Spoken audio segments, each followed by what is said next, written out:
So there are many layers of muscle that have the potential to become injured, including the tendinous attachments of the muscle to the bone or the ligaments with whiplash trauma. These are some of the more common muscle groups. We'll go over each of them that have the potential to produce pain following whiplash.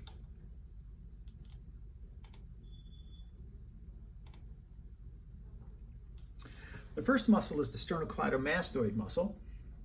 And this muscle extends from the mastoid process all the way down to the sternum, and it has a clavicular attachment.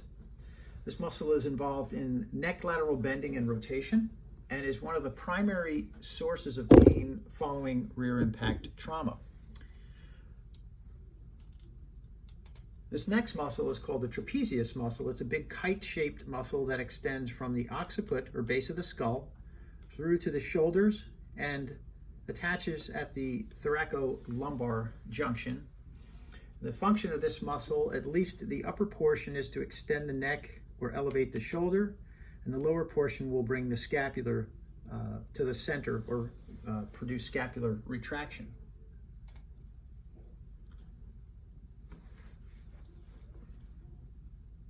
So here are the various functions illustrated here of the trapezius and the three portions thereof.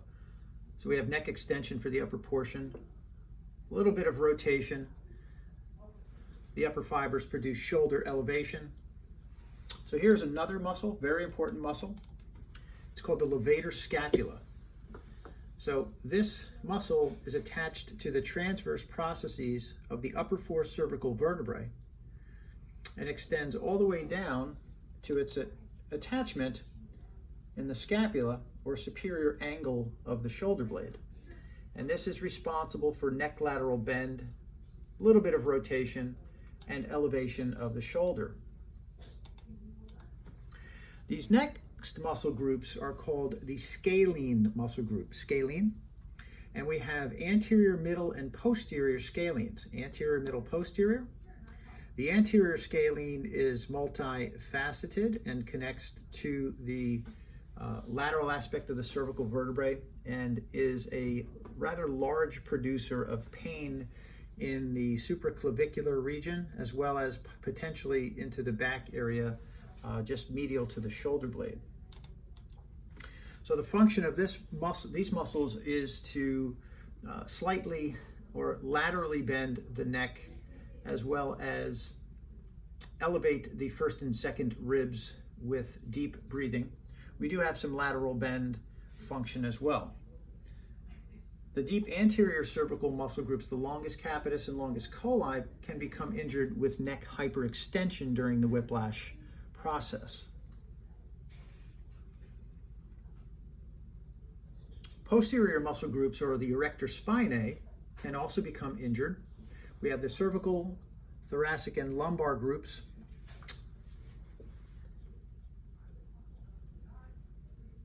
As well as the suboccipital muscle groups, where in previous video on YouTube, we also illustrated the pain patterns associated with trigger points and injury to the occipital muscle groups.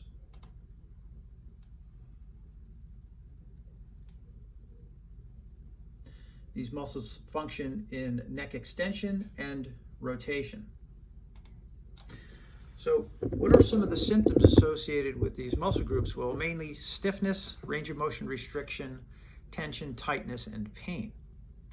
So our treatment for these types of injuries includes class 4 laser, sorry for the movement of the camera here, electrical stimulation, heat, or ice. Mainly what we want to do following the initial injury is to stop the microscopic tissue bleeding.